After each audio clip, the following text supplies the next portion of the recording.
बोलिए श्री वृंदावन बिहारी लाल की जय, उमापति महादेव की जय। परात्पर ब्रह्म अकारण करुणावरणालय भक्तवांछा कल्पतरु तड़ित विनिंदित पीताम्बरधारी भगवान श्री कृष्ण के वाङ्मय प्रतिमूर्ति ये भागवत महाग्रंथ है। हम लोग आज महात्म्य के तृतीय अध्याय में प्रवेश करेंगे। हम लोगों ने पूर्व में श्रवण किया कि नारद जी को विशालापुरी में सनकादि ऋषियों से भेंट हुआ है और सनकादि ऋषियों ने भक्ति, ज्ञान और वैराग्य के मोक्ष के लिए इन दोनों की पुनर्स्थापना के लिए भागवत महापुराण का वाचन बताया। इस प्रकार के सनकादि ऋषियों के वाणी को सुनकर के नारद जी ने उनसे प्रश्न किया कि हे नाथ, आपके कहे अनुसार भक्ति, ज्ञान और वैराग्य को स्थापित करने के लिए मैं ये सुखदेव जी से कहे हुए भागवत का ज्ञान यज्ञ तो करूंगा, परंतु इस यज्ञ को मैं कहाँ करूँ? इसके लिए कोई स्थान बताइए। कोई भी कार्य करने के लिए एक उचित स्थान होता है। विद्यारंभन के लिए विद्यालय बनाया गया है। यदि किसी का तबीयत खराब हो तो वो औषधालय में जाएगा।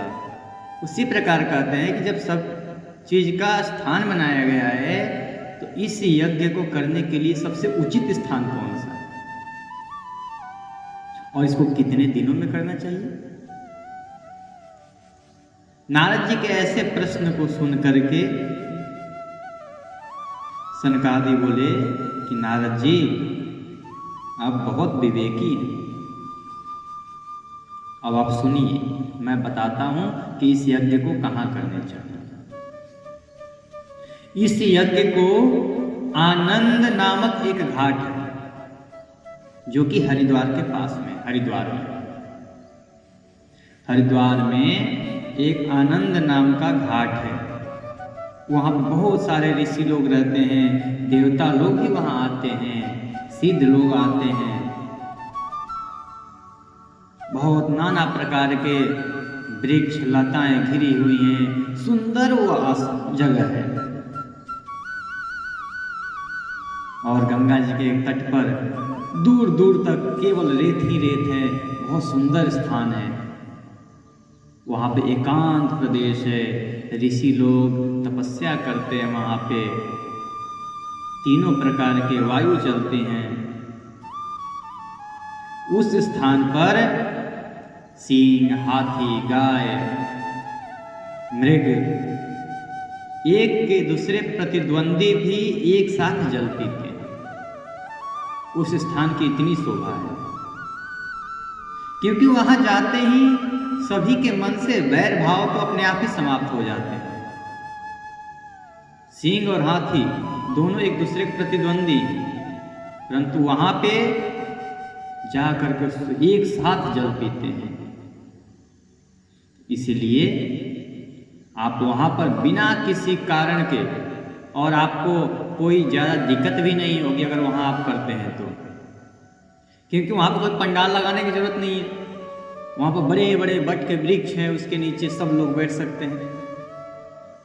ऐसा कहा जाता है कि जो ऋषिकेश में व्यास आश्रम है, वहां पर व्यास जी महाराज बैठे थे और इधर सब ये हरिद्वार में सभी संत लोग बैठ करके श्रवण कर रहे हैं।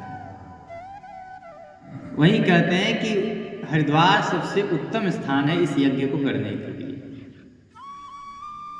उस स्थान पर अनेकों प्रकार के भाव उत्पन्न होंगे, रस उत्पन्न होंगे, क्योंकि वहाँ पर माता गंगा का विराजमान ही है।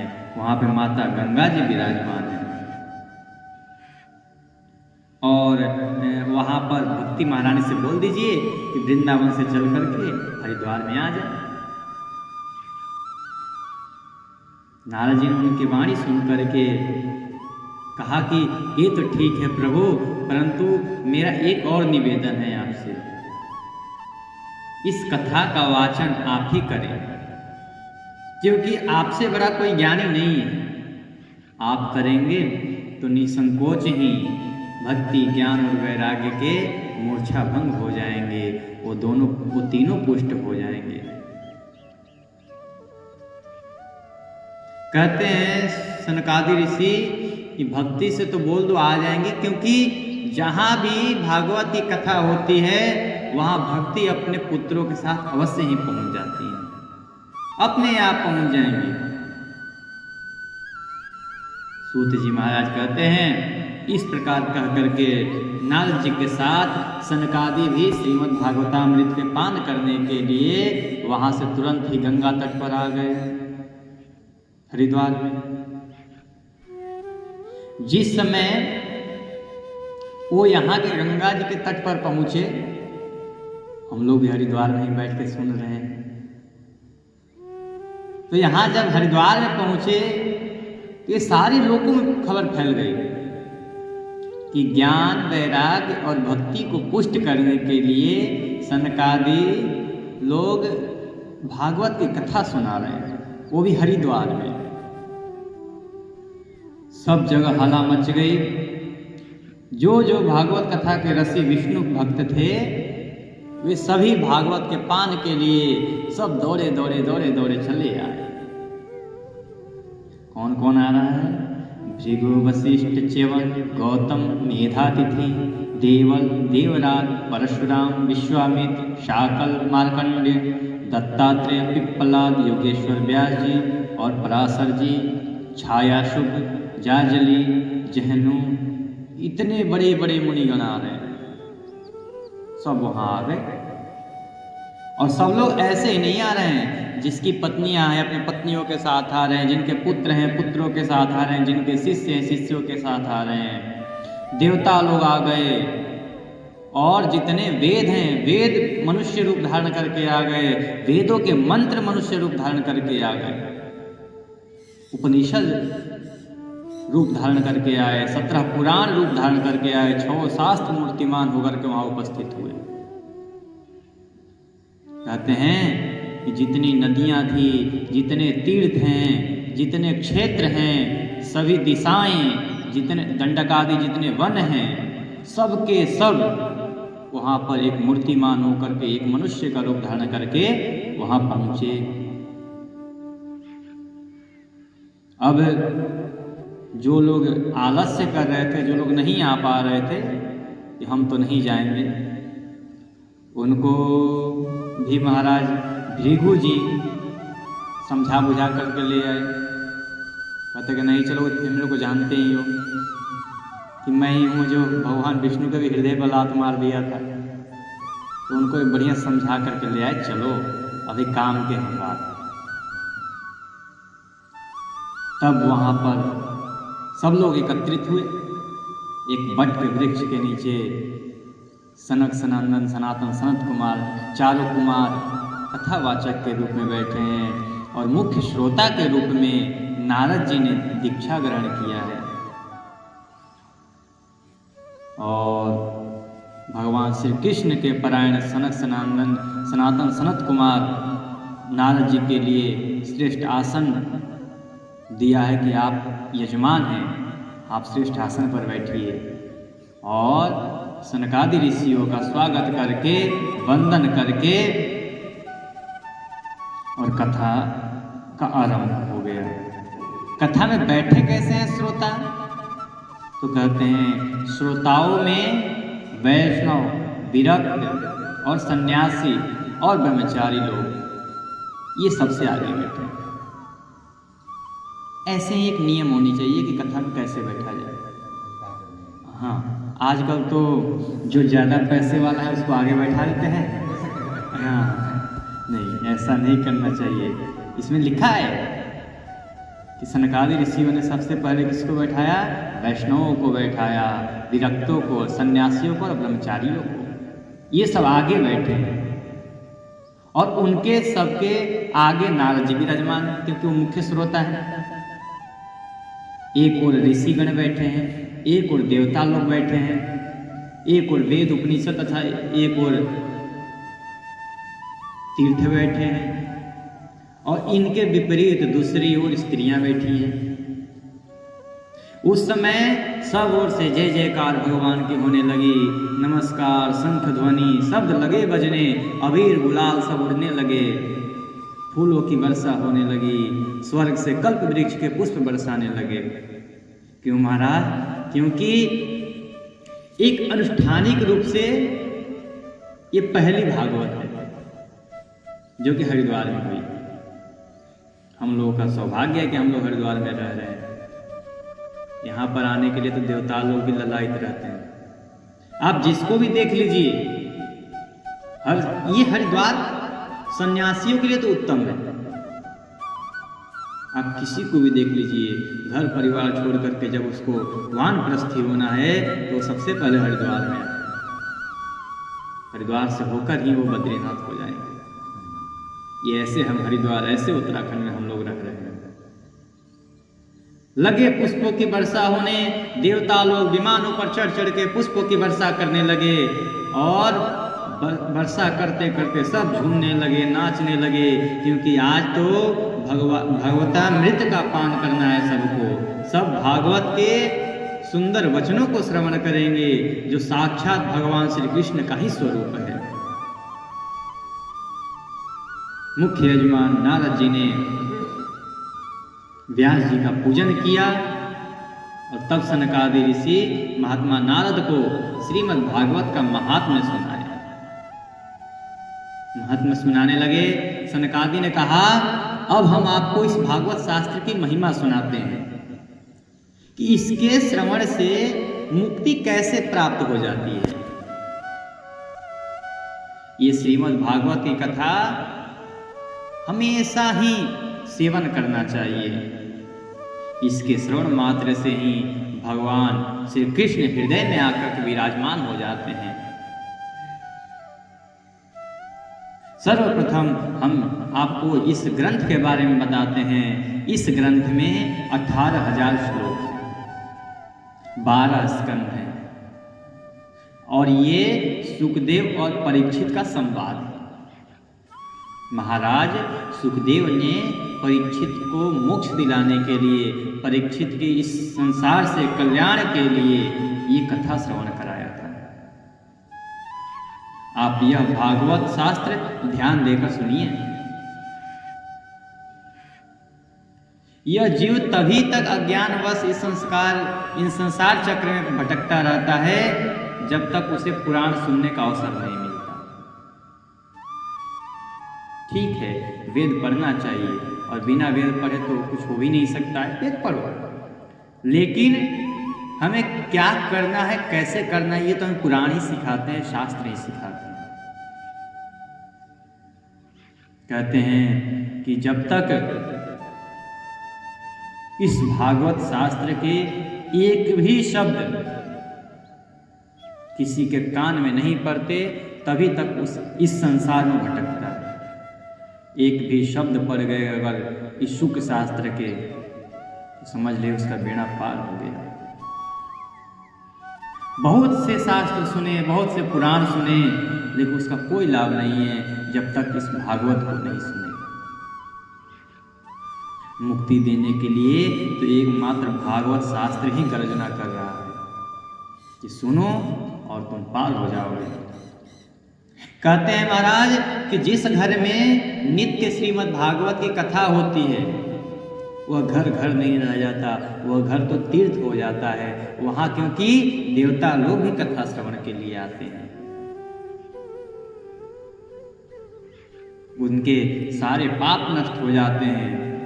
कहते हैं कि हजारों अश्वमेध यज्ञ और सैकड़ों वाजपेयी यज्ञ का फल ये सुख शास्त्र की कथा से प्राप्त हो जाता है। इस सुख शास्त्र के फल के बराबरी तो ये अश्वमेध यज्ञ और वाजपेयी यज्ञ भी नहीं कर सकते हैं। ये बहुत बहुमूल्य है। हे तपोधनो, जब लोग अच्छी तरह श्रीमद् भागवत का श्रवण नहीं करते तभी तक उनके शरीर में पाप निवास करता है। फल की दृष्टि से इस सुख शास्त्र की समता गंगा, गया, काशी, पुष्कर या प्रयाग कोई तीर्थ भी नहीं कर सकता है। ये इतना पवित्र है। हम तीर्थों को पवित्र मानते हैं, कहते हैं कि गंगा जाके नहा लेंगे पवित्र हो जाएंगे। ठीक है, गंगा जी से पवित्र हो जाएंगे, गया जी चले जाएंगे तो पवित्र हो जाएंगे, काशी चले जाएंगे तो पवित्र हो जाएंगे। तो महाराज जो अस्वस्थ हैं, जो यहाँ नहीं जा सकते, वो क्या करें? तो उनके लिए तो सुखदेव जी ने घर घर में गंगा बहा दिया कि तुम गाते रहो और इसमें डुबकी लगाते रहो। कहते हैं कि यदि परम गति की इच्छा जिसको हो वो भागवत के एक श्लोक पढ़ ले। एक श्लोक भी नहीं पढ़ सकता है, आधा श्लोक पढ़ ले। आधा नहीं पढ़ सकता है, 1/4 भाग पढ़ ले। अरे ज्यादा नहीं पढ़ सकता है तो ओम नमो भगवते वासुदेवाय कर दे। उसका बेड़ा पार है, उसको फिर कुछ करने की आवश्यकता नहीं है। लेकिन हाँ, ये नियम पूर्वक पढ़े। यह कहते हैं कि हमारे इस सनातन संस्कृति में कुछ लोगों, कुछ चीज़ों को एक साथ रखा गया है, जैसे ओमकार, गायत्री महामंत्र, पुरुषुक्त, तीनों वेद और श्रीमद् भागवत, ओम नमो भगवते वासुदेवाय, ये द्वादशी अक्षरी मंत्र, द्वादशी तिथि, तुलसी, वसंत ऋतु और भगवान श्री कृष्ण के पुरुषोत्तम मास। अगर कोई भगवान का भक्त है तो इनमें कोई अंतर नहीं दिखता है, क्योंकि ये सब एक समान है। कहते हैं कि यदि कोई ओंकार का पूजन करता, ओंकार को मानता है कि ओंकार में एक शक्ति है, तो उसको ये भी स्वीकार करना होगा कि गायत्री मंत्र में इससे कोई कम शक्ति नहीं है, और ओम नमो भगवते वासुदेवाय में कोई कम शक्ति नहीं है, द्वादशी तिथि में कोई कम शक्ति नहीं है, गौ माता में कोई कम शक्ति नहीं है, ब्राह्मणों में कोई कम शक्ति नहीं है, माता तुलसी में कोई कम शक्ति नहीं है। ये सबको एक समान रखा गया है। और जो पुरुष इन सबको एक समान मानता है, परमेश्वर उसके सारे पापों को नष्ट कर देते हैं। उसके सारे पाप अपने आप ही नष्ट हो जाते हैं, इसमें थोड़ी भी संदेह नहीं है। कहते हैं कि जो पुरुष इस भागवत के एक श्लोक या आधा श्लोक या आधे से भी चौथाई श्लोक का नित्य पाठ करता है, उसको अश्वमेध यज्ञों का फल प्राप्त होता है। ये महात्म्य है, महात्म्य बता रहे हैं सनकादि ऋषि। नित्य भागवत का पाठ करना, भगवान का चिंतन करना, तुलसी जी को सींचना और गौ की सेवा करना, ये चारों ही समान माने गए हैं, एक समान है। आप भागवत पाठ कर लो, गौ की सेवा कर लो, तुलसी जी की सेवा कर लो, ये सब एक बराबर माने गए हैं, इसमें कोई अंतर नहीं है। कहते हैं कि जो पुरुष अंत समय में श्रीमद् भागवत का वाक्य सुन लेता है, उस पर प्रसन्न होकर भगवान उसे वैकुंठ धाम दे देते हैं। जो पुरुष इसे सोने के सिंहासन पर रखकर विष्णु भक्तों को दान करता है, वह अवश्य ही भगवान का सायुज्य प्राप्त कर लेता है, भगवान स्वयं भगवान ही हो जाता है। कहते हैं कि जिस दुष्ट ने अपनी सारी जिंदगी अपने चित्त को एकाग्र न कर सका, लेकिन अंत समय में एक बार केवल मन को एकाग्र करके श्रीमद् भागवतामृत का थोड़ा सा भी पान कर ले, उसने सारा जन्म अपना सुधार लिया। फिर उसको चंडाल गधे ऐसे व्यर्थ जन्म लेने नहीं पड़ते हैं। उसको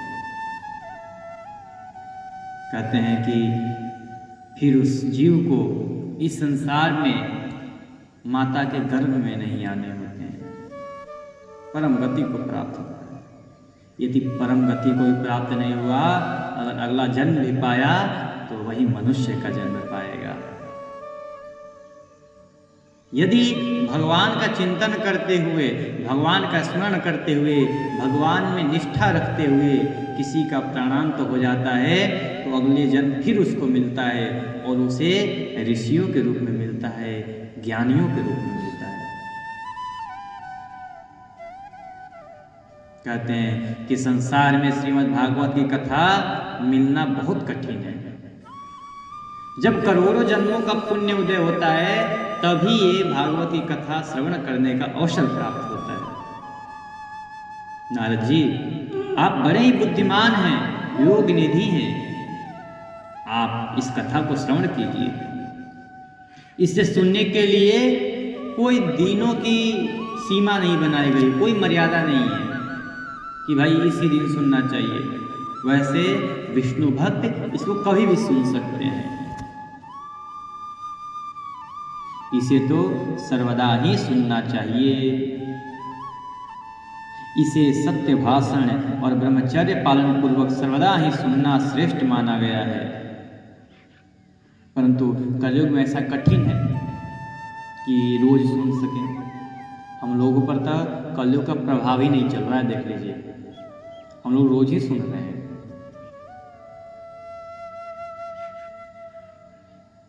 भगवान की कृपा ही तो है, वही बोल रहे हैं। इसीलिए तो 7 दिन के लिए बनाया गया है कि कोई लंबे समय तक नहीं रह सकता है ऐसे अनुष्ठान में, तो 7 दिन में ही चलिए, कोई बात नहीं, 1 हफ्ते तक रहे। लेकिन भगवान की कितनी कृपा है कि हम लोग नित्य ही सुन रहे हैं, नित्य ही सुना रहे हैं और चल रहा है हमारा। ये कृपा ही तो है उनकी। इसीलिए इसकी सुखदेव जी ने जो विशेष विधि माना है वह मैं आपको बताता हूँ। कलयुग में बहुत दिनों तक चित्त की वृत्तियों को वश में रखना, नियमों में बंधे रहना सबके वश की बात नहीं है, सब नहीं कर पाएंगे। इसीलिए इसके सप्ताह श्रवण की विधि कही गई। श्रद्धा पूर्वक कभी भी श्रवण करने से, लेकिन माघ मास में श्रावण मास में श्रवण करने से जो फल होता है वही फल श्री सुखदेव जी ने सप्ताह श्रवण में निर्धारित किया है। मन के असंयम, रोगों की बहुलता और आयु की अल्पता के कारण कलयुग में अनेकों दोषों की संभावना से ही सप्ताह श्रवण का विधान किया गया है।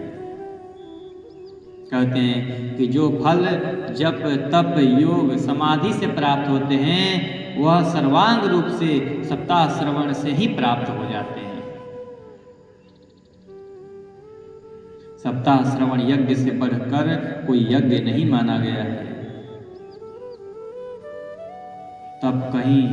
तप से कहीं बढ़कर है, तीर्थ सेवन से तो सर्वदा ही बड़ा है, योग से तो बढ़कर ही बढ़कर है। कहाँ तक कहा जाए महाराज, ये तो सब यज्ञों से भी कहीं बढ़ चढ़ करके है। इसके वर्णन नहीं कर सकते हम कि कितनी इसकी महिमा है। सूत जी इतना ही कहे तब तक सौनक जी महाराज पूछ लिए, हे प्यारे सूत जी, यह तो आपने बड़े आश्चर्य की बात कही। हम मानते हैं कि यह भागवत योग वेता ब्रह्मा जी के भी आदि कारक श्री नारायण का निरूपण करता है, परंतु यह मोक्ष की प्राप्ति में ज्ञान आदि सभी साधनों को तिरस्कार करके युग में उनसे भी कैसे बढ़ गया? इतना बड़ा इसका महत्व कैसे हो गया? क्योंकि और भी तो पुराण है, इससे बड़ा पुराण तो आपका स्कंद पुराण है, बहुत शिव पुराण है 24,000 श्लोक वाले। तो इतने बड़े बड़े पुराण हैं, उन सबसे बढ़कर ये पुराण कैसे हो गया? इसको जरा बताइए। सूत जी कहते हैं, देखो सौनक जी, जब भगवान श्री कृष्ण इस धराधाम को छोड़ करके जा रहे थे, तब उनके मुखारविंद से एकादश स्कंद का ज्ञानोपदेश सुनकर भगवान श्री उद्धव जी ने कहा। उद्धव जी कहते हैं, हे गोविंद, अब आप तो अपने भक्तों का कार्य करके परम धाम को जा रहे हैं, और हमने सुना है कि जब भी धर्म पर कोई विपत्ति आता है, धर्म संकट में पड़ता है, तो उसकी रक्षा के लिए आप आते हैं। तो आप जब चले जाएंगे तो ये धर्म कहाँ जाएगा? क्योंकि आप चले जाएंगे तो फिर विधर्मी आकर के इन धर्म पर अत्याचार करेंगे। ये पृथ्वी माता कहाँ जाएंगी? पृथ्वी तो पापियों से भर जाएंगी। हे कमल नयन, ये पृथ्वी किसकी शरण लेगी? मुझे तो आपको छोड़कर इनकी रक्षा करने वाला और कोई दूसरा दिखाई ही नहीं देता। आप ऐसा करिए, इन साधुओं पर कृपा करके यहां से मत जाइए। भगवान, आपने निराकार और चिन्ह मात्र होकर भी भक्तों के लिए ही ये स्वरूप धारण किया है। फिर भला आपका वियोग होने से भक्त पृथ्वी पर कैसे रहेंगे? निर्गुणोपासना में तो बड़ा कष्ट है, इसीलिए तो लोग सगुण उपासना करते हैं। निर्गुण उपासना में इतना आसान नहीं है कि उनको प्राप्त करना। आप ध्यान लगाएंगे तो ध्यान किसका लगाएंगे? यदि हम किसी की संज्ञा करते हैं, किसी का नाम लेते हैं, तब उसका छवि पूरा सामने आ जाता है हमारा। लेकिन जिस परमेश्वर का कोई स्वरूप नहीं है, कोई रूप नहीं है, उस परमेश्वर को हम क्या ध्यान लगाएंगे? कैसे ध्यान लगाएंगे? उसके लिए तो बहुत यत्न करने पड़ेंगे कि जिसको कभी देखा नहीं, जिसका स्वरूप हमारी आंखों के सामने ना आ जाए, जिसका कोई स्वरूप ही नहीं है, तो उसका ध्यान कैसा? जब भक्तों को इस प्रकार कष्ट होने लगे, भक्त लोग कई कई हजार वर्षों तक तपस्या करके आपके उस निर्गुण स्वरूप को भी जान नहीं पाते थे, इसलिए आपने ये सगुण स्वरूप धारण किया। तो अब आप इस सगुण स्वरूप को छोड़ करके मत जाइए। भगवान श्री कृष्ण उद्धव जी के इस बात को सुन करके कि उद्धव बात तो सही कह रहे हैं, तो मैं चला जाऊंगा तो इस पृथ्वी की रक्षा कौन करेगा? ये धर्म किसका शरण ग्रहण करेगा? तो मुझे कुछ ऐसी व्यवस्था करके जानी चाहिए कि जिससे इन सब की रक्षा हो। सूत जी महाराज कहते हैं कि सौनक जी, तब भगवान ने अपनी सारी शक्ति भागवत में ही विराजमान कर दी। इसीलिए इस भागवत को हम भगवान की शब्दमयी मूर्ति कहते हैं। इसके सेवन, श्रवण, पाठ और दर्शन से मनुष्य के सारे पाप नष्ट हो जाते हैं, क्योंकि ये स्वयं परमेश्वर ही है। भगवान श्री कृष्ण की वांगमयी प्रतिमूर्ति है ये। कहते हैं कि इसी से इसका सप्ताह श्रवण सबसे बढ़कर माना गया है, और कलयुग में तो दुख, दरिद्रता, दुर्भाग्य, पापों की सफाई कर देता है और काम, क्रोध आदि शत्रुओं पर विजय प्राप्त करा देता है ये भागवत। भगवान की इस माया से पीछा छुड़ाना देवताओं के लिए भी बहुत दुर्लभ है, मनुष्य तो बच ही नहीं सकता है। अतः इस भागवत के श्रवण से, इस सप्ताह श्रवण से ये उन सब से भी छूट सकता है, मोह, माया, मत्सर, काम, क्रोध आदि से भी छूट सकता है, जिससे देवता लोग भी नहीं छूट सकते। इसीलिए इसके सप्ताह श्रवण का विधान किया गया है। सूत जी कहते हैं, सौनक जी, जिस समय सनकादि मुनीश्वर इस प्रकार सप्ताह श्रवण की महिमा का बखान कर ही रहे थे, कि उस सभा में बड़ा एक आश्चर्य हुआ। क्या आश्चर्य हुआ महाराज? वहां पर तरुणावस्था को प्राप्त हुई अपने दोनों पुत्रों के साथ माता भक्ति वहां प्रकट हो गई और नाचती हुई गाती हुई क्या गा रही? श्री कृष्ण गोविंद हरे मुरारे, हे नाथ नारायण वासुदेव। बार बार यही उच्चारण कर रही है। भक्ति महारानी उसी सभा के मध्य में लगी नृत्य करने। सभी सदस्यों ने देखा कि परम सुंदरी भक्ति महारानी यहां आई कैसे? क्योंकि सबकी दृष्टि थी कि दरवाजे से तो आई, ये आई कहां से?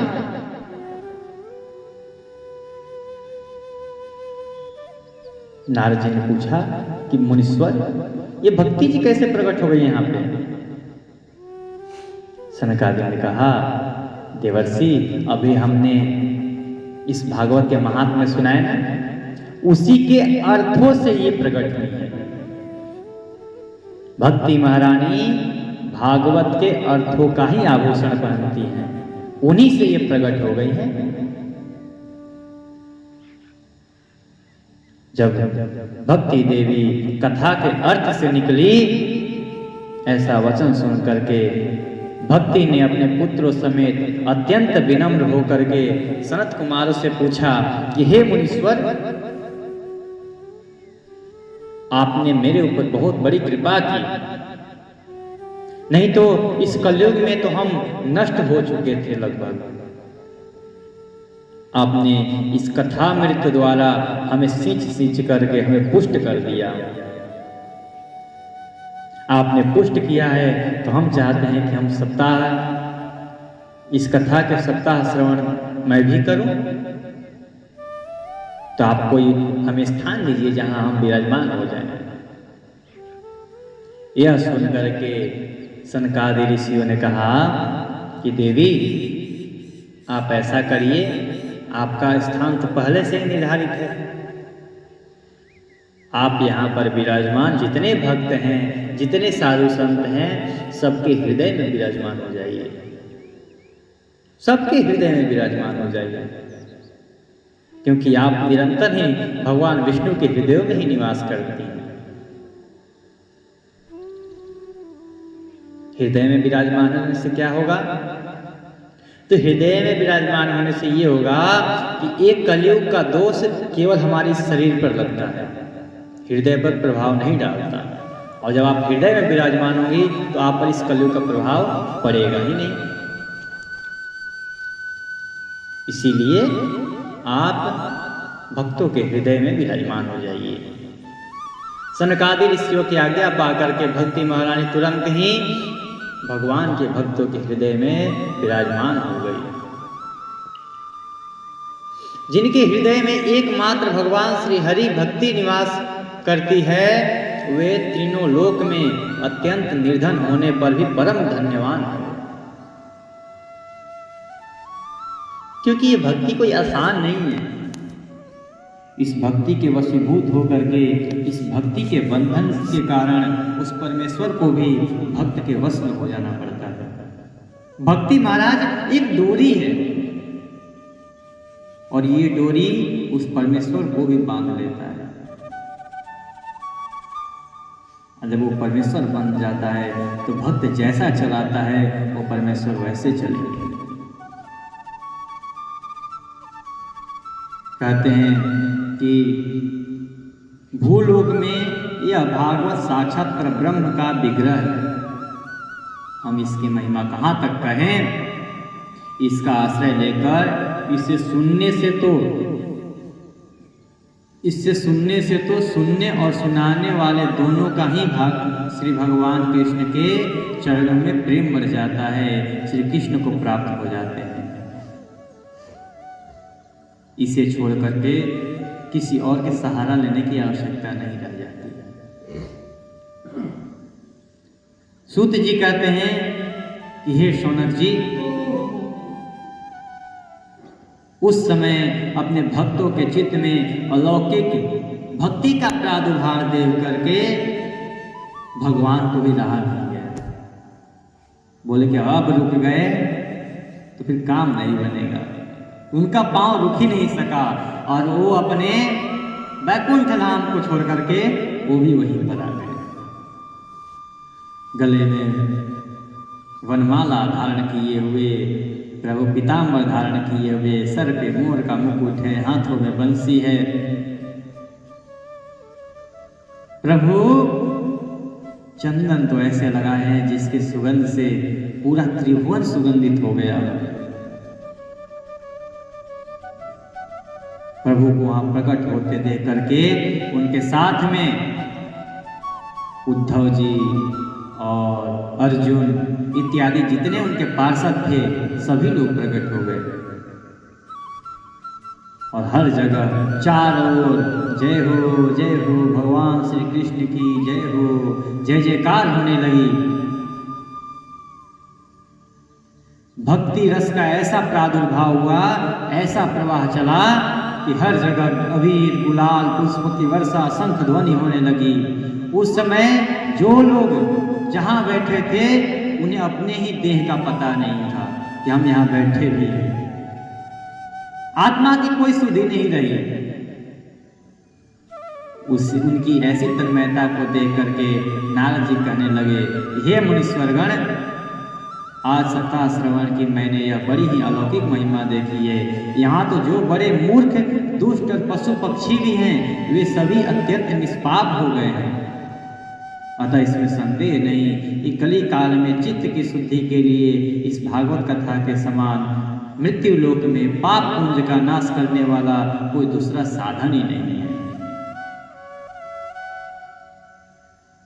कहते हैं कि आप लोग बड़े कृपालु हैं, आपने संसार के कल्याण का विचार करके यह बिल्कुल निराला ही मार्ग निकाला है। आप कृपा करके यह बताइए कि इस कथा रूप सप्ताह यज्ञ के द्वारा संसार में कौन कौन लोग पवित्र हो जाते हैं। इसको कौन कौन श्रवण कर सकता है, किसके पापों का निवारण हो सकता है।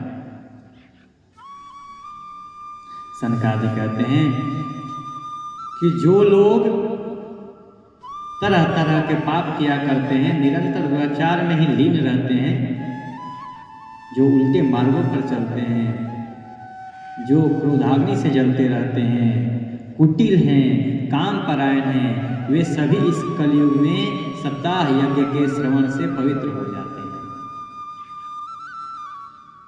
जो सत्य नहीं बोलते, जो माता पिता की निंदा करने वाले हैं, तृष्णा के मारे हैं, आश्रमा धर्म से रहित हैं, दम्भी हैं, दूसरों की उन्नति देख करके कूढ़ने वाले हैं, दूसरों को दुख देने वाले हैं, वे इस कलयुग में सप्ताह श्रवण के प्रभाव से पवित्र हो जाते हैं।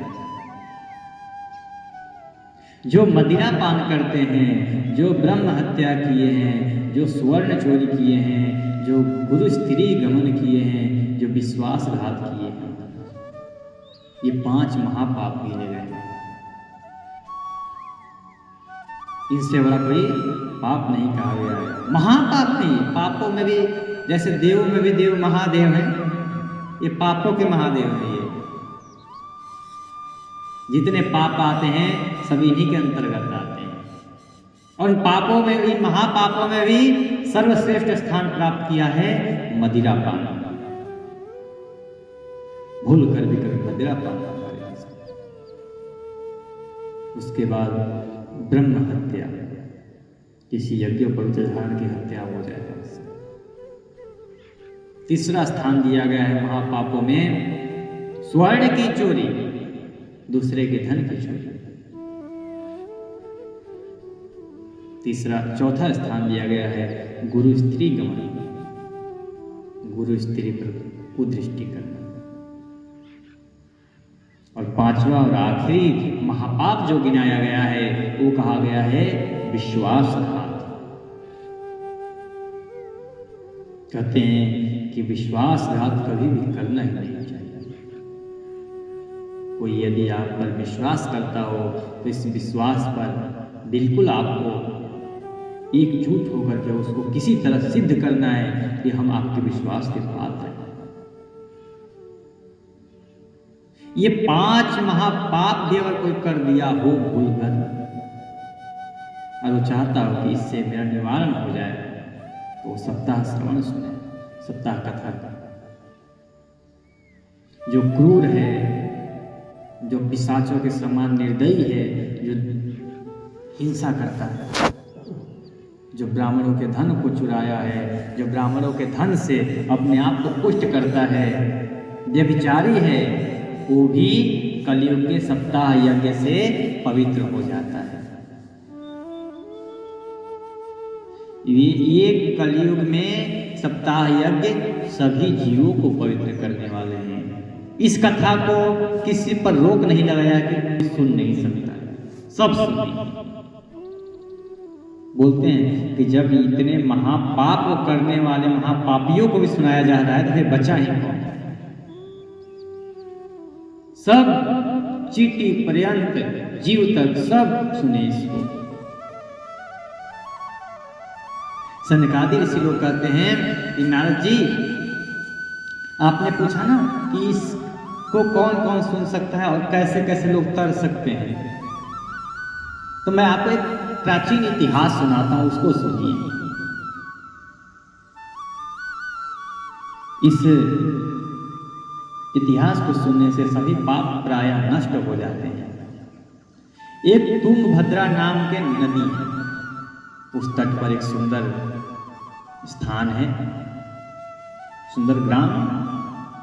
वहाँ पर जो लोग हैं सभी लोग प्रायः अपने श्रौत स्मार्त कर्मों में लगे रहते हैं, जिनके लिए जो काम बताया गया वही काम में लगे हैं।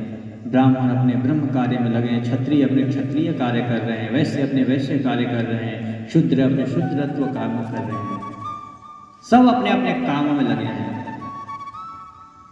उसी नगर में एक आत्मदेव नाम के ब्राह्मण रहते हैं, जो वेदों के विशेषज्ञ हैं, श्रौत रसमार्त कर्मों में निपुण हैं। मानो उनके तेज को देख करके तो ऐसा लगता हो कि वो दूसरा सूर्य प्रकट हो गया है। उनके पास बहुत धन है, परंतु बहुत धन होने के बाद भी आज भी वो भिक्षावृत्ति से जीवन व्यतीत करते हैं। 5 घरों से जाकर के भिक्षा लाते हैं, उसी को पकाते हैं और खाते हैं। उन महाराज आत्मदेव की एक पत्नी, जिसका नाम है धुंधली। आत्मदेव जी जितने पवित्र अवस्था में रहते हैं, धुंधली ही उतनी ही अपवित्र अवस्था में रहती है। बहुत अत्याचारिणी है, क्योंकि वो कुलीन है ना, बड़े घर से आई है।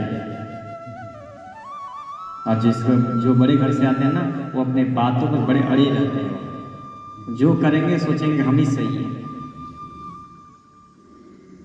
कहते हैं कि उसे दूसरे की निंदा करने पर, दूसरों की बात करने पर बहुत सुख मिलता था। वो किसी प्रकार के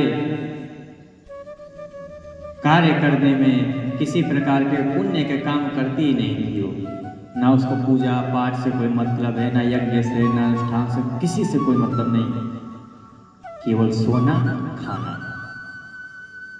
2 ही काम है उसको, खाना सोना, खाना सोना, खाना सोना। और बहुत झगड़ालू भी है, आत्मदेव से बार बार झगड़ जाती है। अब आत्मदेव जी करे तो करेगा। किसी प्रकार से आत्मदेव जी ऐसे ही अपने जीवन यापन कर रहे हैं। करते करते आत्मदेव जी का आधा जीवन बीत गया महाराज। सारे सुख हैं उनके पास, बहुत सारे धन संपत्ति है, परंतु एक चीज की कमी है, तो वो है पुत्र। आत्मदेव जी के घर में पुत्र नहीं है। आत्मदेव जी उस पुत्र के लिए हर जगह जाते हैं, कभी किसी संत के पास, कभी किसी महाराज के पास, तो कभी किसी पंडित जी के पास। हर जगह जाते हैं कि किसी प्रकार से एक पुत्र प्राप्त हो जाए। पुत्र के प्राप्ति के लिए मानो तो आधा धन अपना लुटा दिए। अब करे तो करी क्या। एक दिन उनके मन में विचार आया कि इस जीवन का क्या फायदा, हम तो पितृऋण से मुक्त ही नहीं हो पाएंगे क्योंकि हमारे तो कोई संतान ही नहीं हुई। गृहस्थ आश्रम में जाने का उचित फल है तो वह है कि हम पितृऋण से मुक्त हो जाएं। मेरे आधे जीवन बीत गए और मुझे पुत्र ही नहीं प्राप्त हुआ। बहुत दुखी हुए और एक दिन दुखी होकर के आत्मदेव जी घर से निकल गए। घर से निकले, जाते जाते दूर जंगल में गए। वहां पर उनको प्यास लग गई। प्यास लगी, दूर देखे कि एक तालाब है, तालाब के पास गए। संतान के अभाव के दुख ने उनके सारे शरीर को सुखा दिया था।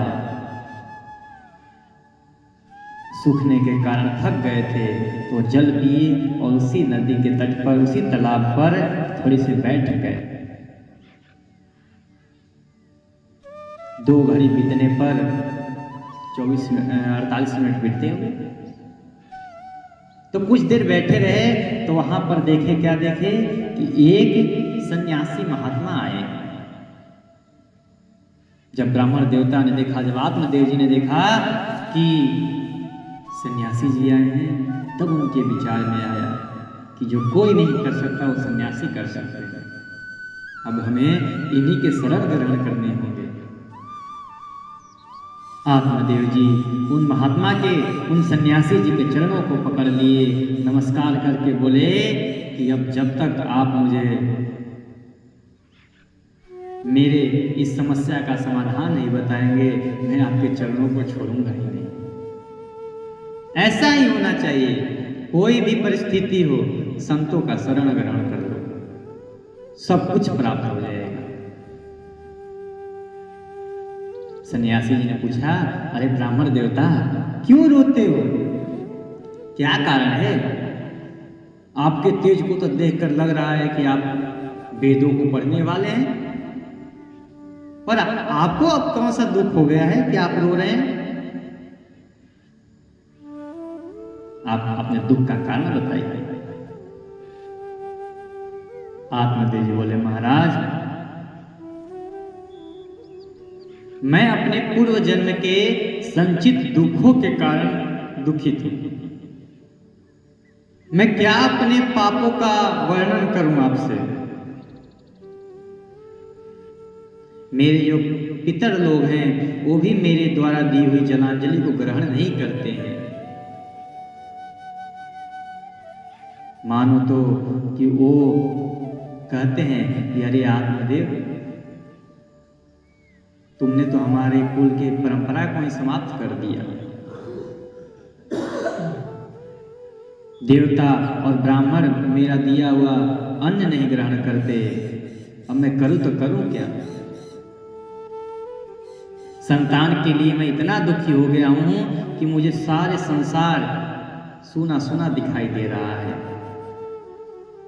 आज यदि आप मेरे इस समस्या का समाधान नहीं किए तो मैं आपके चरणों में सर पटक पटक करके अपने प्राण छोड़ दूंगा, क्योंकि मैं जानता हूं कि यदि जिसका हाथ संत थाम ले, जिसका हाथ सन्यासी थाम ले, तो उसका परम कल्याण हो जाता है। जिस घर में महाराज संतान नहीं हो वो घर वृथा है, व्यर्थ है, धिक्कार है उस घर को। संतानहीन धन को धिक्कार है, संतानहीन कुल को धिक्कार है। मैं कहां तक अपने इस अभाग्य को बताऊं। मैं जिस गौ माता को पालता हूं उनके भी संतान नहीं होते हैं। घर में जब तुलसी लगाता हूं, तुलसी माता रुष्ट होकर के सूख जाती हैं। यहां तक कि मैं अगर पक्षियों को दाना डालता हूं वो दाने नहीं खाते हैं।